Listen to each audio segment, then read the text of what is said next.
think we can probably go through it quickly. I want to get to the absolute nub of it. So, normally we read paragraph by paragraph and explore exactly what is said, but I think, how about we read all of this section, which is not more than 1 page and a bit, and try to figure out what is being said. So I just need someone who could read it to us, the whole section, the point of reference, kind of slowly, so we will hear the words, and we really try to get into Heidegger's head for this text. Could someone read it to us?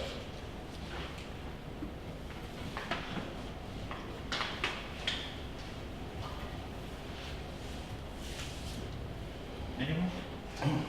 That's Luke's job. Okay, are you prepared to read this? Yes. Thank you very much. Do you see it? Is it large enough? Yeah. Or you have your text?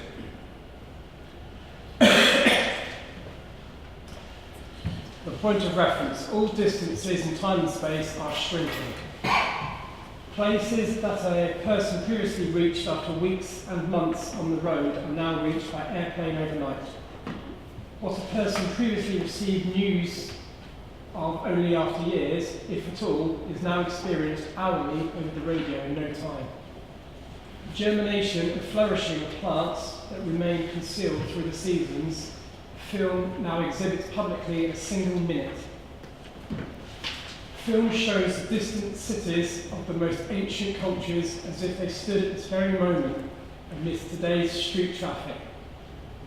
Beyond this, film further attests to what it shows by simultaneously displaying the recording apparatus itself at work along with the humans who serve it.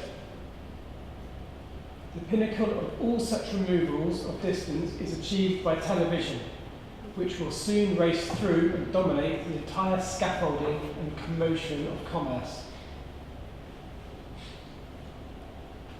The human puts the longest stretches behind himself in the shortest time. He puts the greatest distances behind him and thus puts everything at the shortest distance before him. Yet the hasty setting aside of all distances brings no nearness, for nearness does not consist in a small amount of distance. What confronts us at the shortest distance in terms of length through the imagery of film or the sound of the radio can remain remote to us. What is vastly far away in terms of length can be near to us. Short distance is not already nearness. Great distance is not yet remoteness. What is nearness if it remains outstanding despite the shrinking of the greatest lengths to the shortest distances? What is nearness if it is even warded off by the restless removal of distance? What is nearness when, along with its own exclusion, remoteness too remains away? What is happening when, through the removal of great distances, everything stands equally near and far? What is this uniformity wherein everything is neither far nor near and, as it were, without distance? Everything washes together into the uniformly distanceless. How? Is not this moving together into the distanceless even more uncanny than everything being out of place? The human is transfixed by what could come about with the explosion of the atomic bomb. The human does not see what for a long time now has already arrived and even is occurring, and for which the atomic bomb and its explosion are merely the latest emission, not to speak of the hydrogen bomb, whose detonation, thought in its broadest possibility, could be enough to wipe out all life on Earth. What is this clueless anxiety waiting for if the horrible... Don't worry about that. If the horrible has already occurred? The horrifying is what transposes all that is out of its previous essence. What is so horrifying? It reveals and conceals itself in the way that everything present is. Namely, that despite all overcoming of distance, the nearness of that which is remains outstanding. And can you read the last sentence one more time? It reveals and conceals itself in the way that everything present is, namely, that despite all overcoming of distance, the nearness of that which is remains outstanding. The nearness of that which is, the nearness of that which is remains outstanding. Thank you very much. So that was good. You were almost losing your voice there in the middle.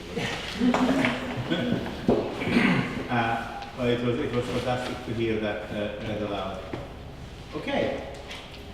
What have you heard in this introduction to the book, the point of reference? What have you heard? What sense it makes to you, on whatever level?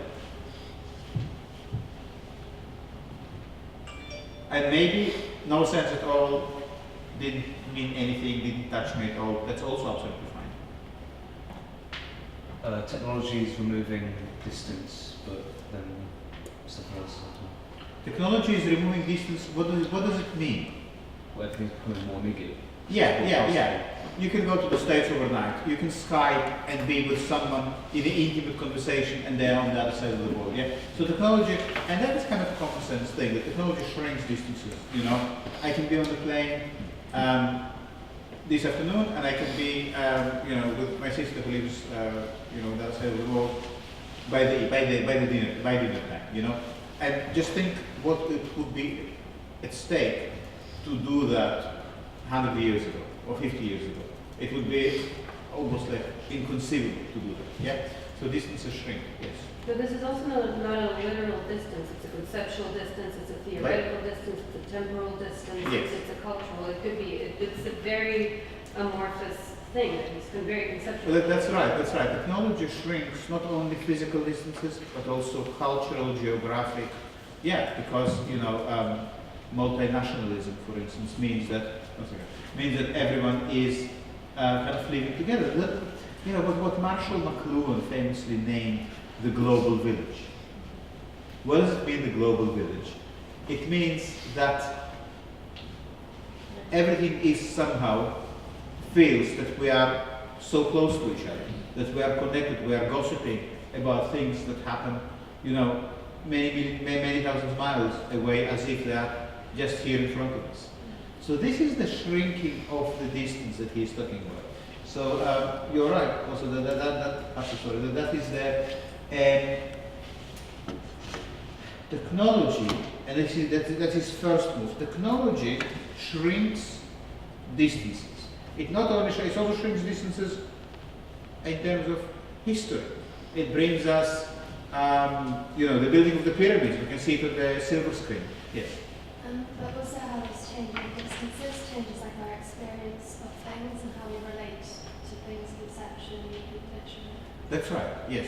Everything becomes, so we can tell, we feel that we know intimately what the surface of the moon looks like. We know intimately what the bottom of the ocean looks like. And that's without leaving the armchair. Yes. I think it's technology, but also that stems from representation, right? Hold on. We just want to go to Heidegger. Thing. Yeah. I think that even though it seems that it makes it more like, kind of, you can experience all these things really quickly, but it also, this creates an anxiety.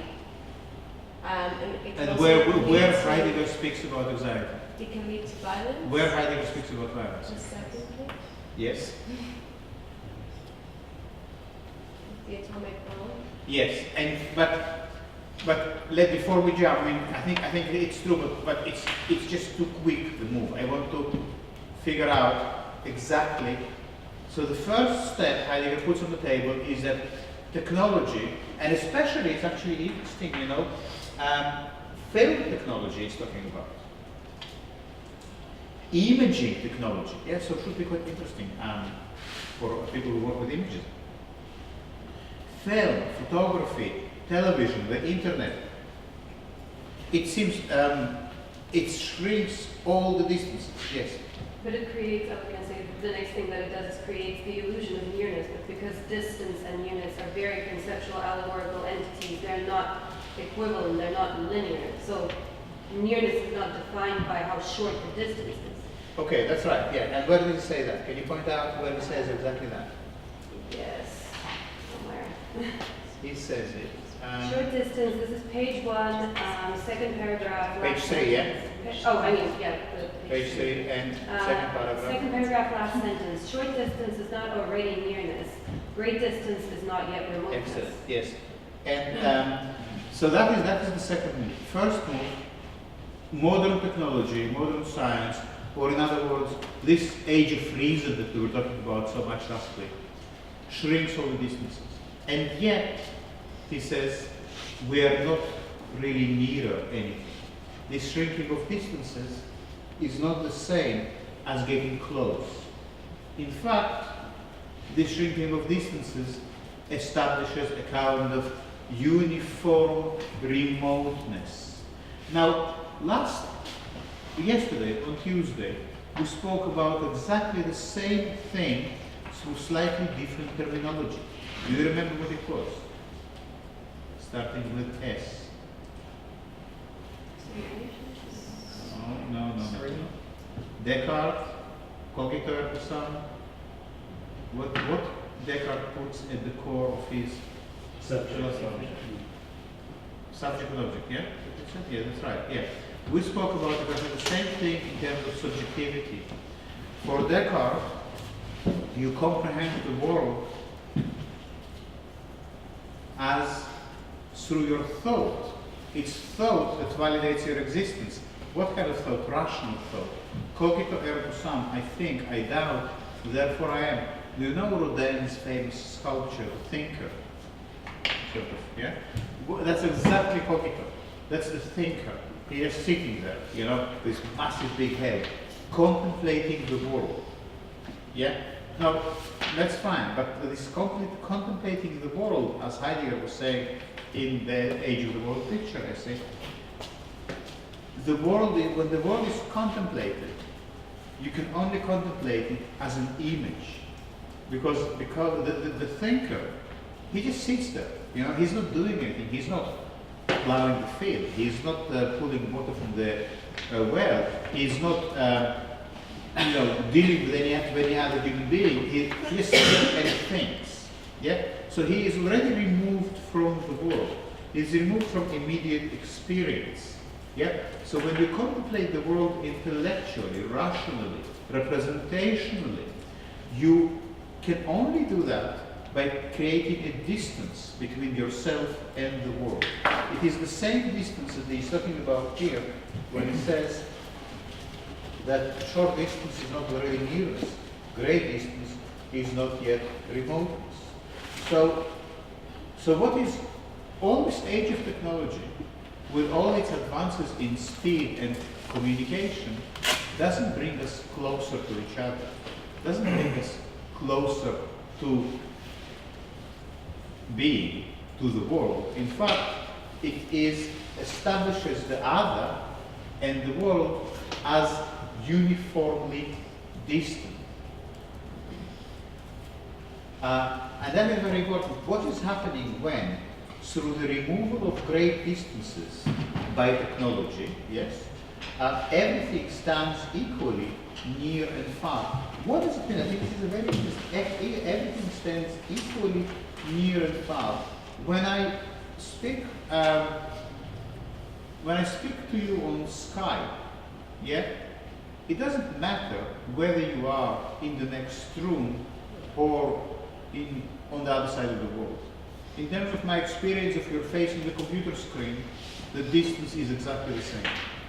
Yeah, and I spoke with quite a few of you through Skype over the course of last year. So it's kind of, and it always amazes me how you just kind of meet another person, no matter where they are, and you have a conversation with them. So this is a very clear example for me how distance is completely obliterated by technology. Yeah, it's very, very clear to us sitting around this table who is nearer to us and who is more far away. Yeah, you can tell immediately who, based on your own experience right now, who is near and who is far away. But what does it mean online when someone is near or far away? You have, let's say, 150 friends on Facebook. Who is the nearest? You know, it's the wrong question to ask. It's not. It does that. Doesn't make any sense to us. Yeah, because everything is equidistant. That's the sort of experience that Heidegger is talking about, and he's writing in the 50s. Yeah, but he's already, in a sense, he writes right before the internet. But he already, in a sense, like science fiction writers, and I think there is a lot of similarity between philosophy and science fiction, which is a good thing. He, like a science fiction writer, he identifies in our present the form of the future. A little bit like Black Mirror, you know, if you've been watching that. It's a kind of, it's a very Heideggerian project in that sense.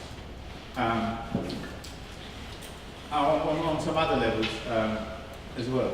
But so this is everything stands equally near and far. So even the whole notion of near and far is being abolished in a sense.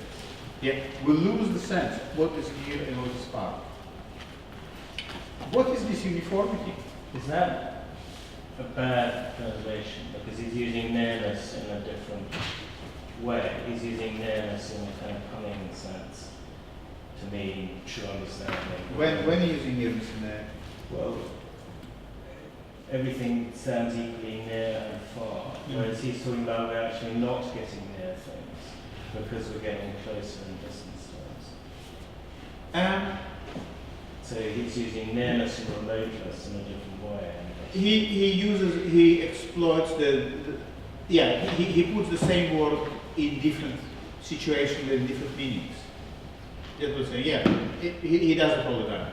That's his signature trick, if you like. But also I think it's because at the same time there he's talking about the present and the present. Yes.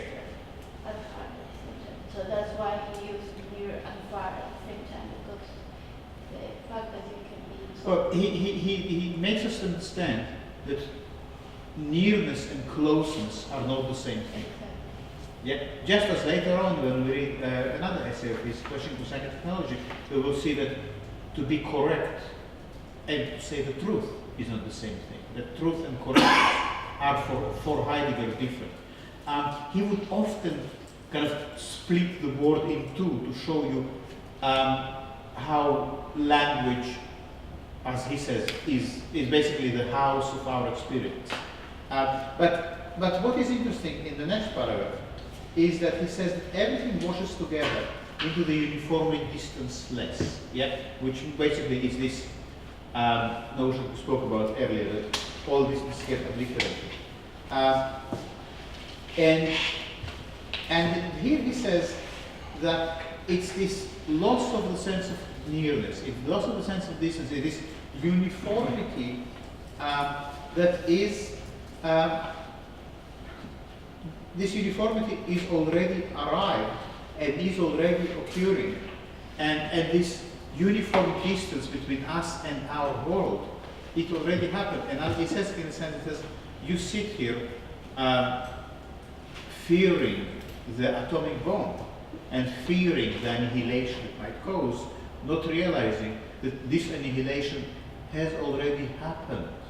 You are leaving it, sitting here, you know, in your subjectivity, in your distance from the world as the thinker, you know. What is the world for Rodin's thinker? And just in case anyone is not sure what we are talking about.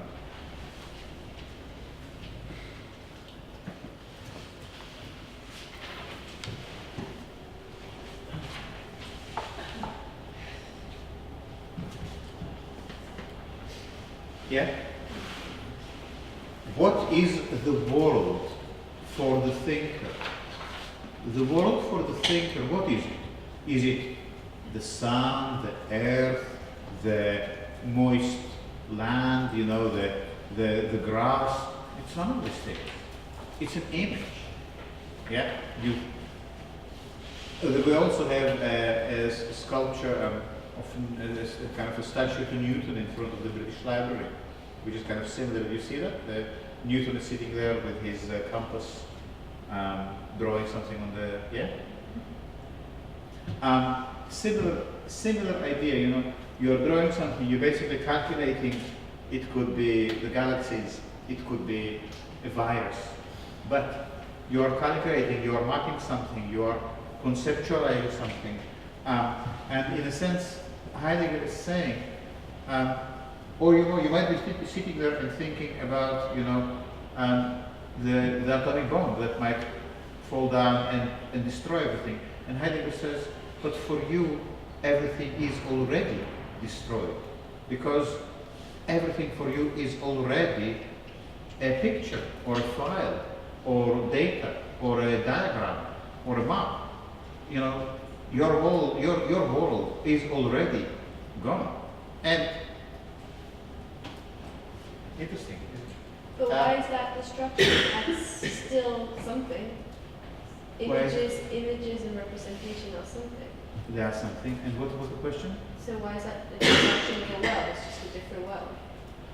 Yes. So, well, yes, because the world in which you lived is gone. But we never lived in that world. Well, that's what Heidegger says. Why do you say we never lived in that world? Because we weren't born before the 17th century. Sorry? Because we weren't born before the 17th century. Yes, that's right. And also, the 17th century it's not like a very rigid threshold. I think for Heidegger would probably want to take it back to pre-Socratic ancient Greece to show you how is it possible to live in one or at one with the world. How can you live your life through caring for the world and experiencing the world as part of you. So it's not like something really happened in the 17th century, but it's a crude simplification which we kind of have to do.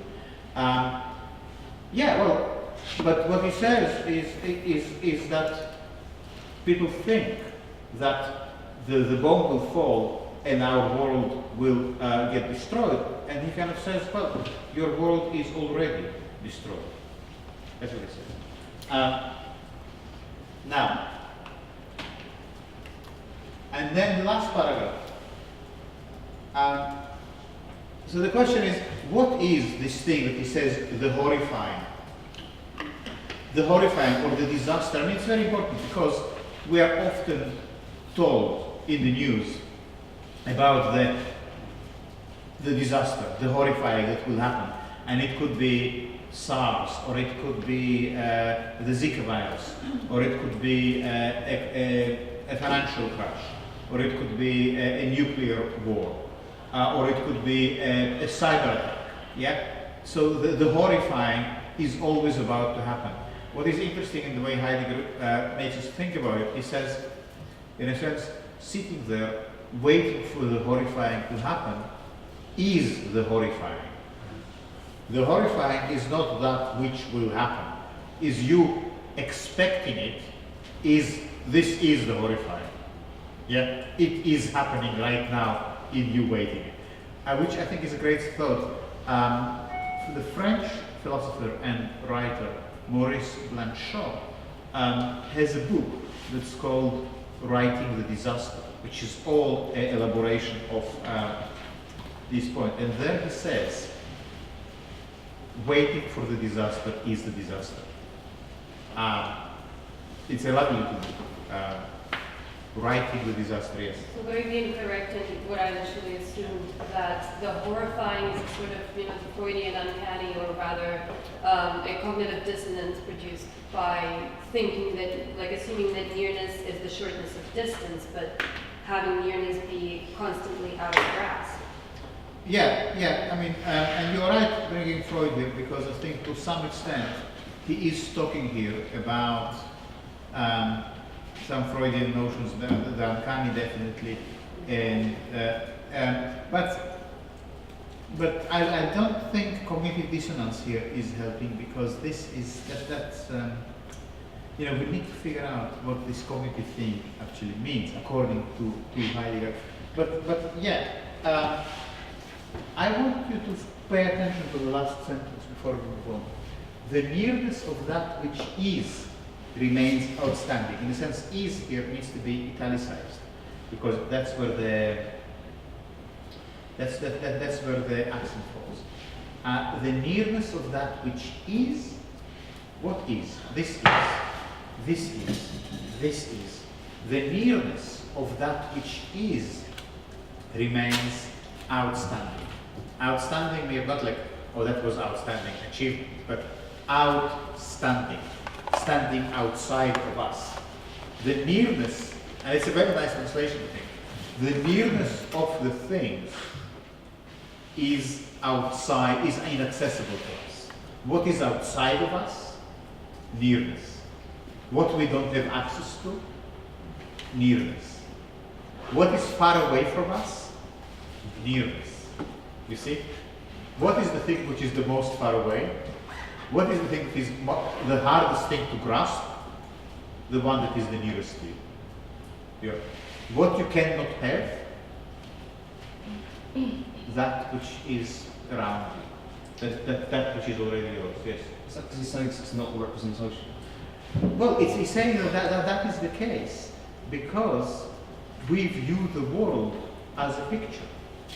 Not only that we view the world as a picture, the world for us became a picture. When Heidegger calls the essay you have to read for yesterday, the age of the world picture, he says it's not that we picture the world to ourselves. It's not that we made a picture of the world and the picture now replaced the world. It's that the world as we know it became a picture. Yeah? The world is a picture. So it's not that we have a picture like a map or a globe that represents the world. No. The world itself became a picture. You can see, by the way, how the notion of simulacra comes out of Heidegger. We will elaborate it much more later on. And that's why Heidegger is really at the very root of the postmodern move. You know, you cannot understand Baudrillard, for instance, if you are interested in understanding Baudrillard. I think it's a waste of time. But if you are interested in that, you cannot understand Baudrillard without figuring out where this is coming from. This is where it is coming from. Is Heidegger challenging us to see beyond the picture? He is challenging us to see the picture. Just the picture? He is saying it's the picture that we never see. We always see through the picture into what it represents. We always fail to see the picture itself. So, and in a sense, what we always do is look beyond the picture. Yeah? We look beyond the picture when we say, look at that and say, oh, look, that's what Heidegger looks like. Look at his cute face. That's looking beyond the picture. He says, try to look at the picture. Try to look at the easiness of the ease. Yeah? What? Yes? So is looking at the picture essentially recognizing the illusory nature of nearness and understanding that this suspending that's what we try to find out. I was just wondering, is he influenced by existentialism? Because like pre-Socratism being kind of sounds like something. Well, I think historically, chronologically speaking, he influenced existentialism. They went Because, Sartre, when Sartre discovered Heidegger, and it was during the Second World War, there was recently a series of radio programs on Radio 4 about Sartre and Heidegger. It was very interesting because they said that Sartre was fascinated by Heidegger, but he didn't quite figure out, he didn't quite understand it. But existentialism is born out of Sartre's familiarity with being in time, which Heidegger wrote in the 20s and 30s. But I mean, existentialism kind of starts with purpose regardless. Yes. So that's Well, so as I'm saying, it is more true to say there is definitely influence of Kierkegaard on Heidegger, and that is correct, and we will see that. That is true. But in terms of Heidegger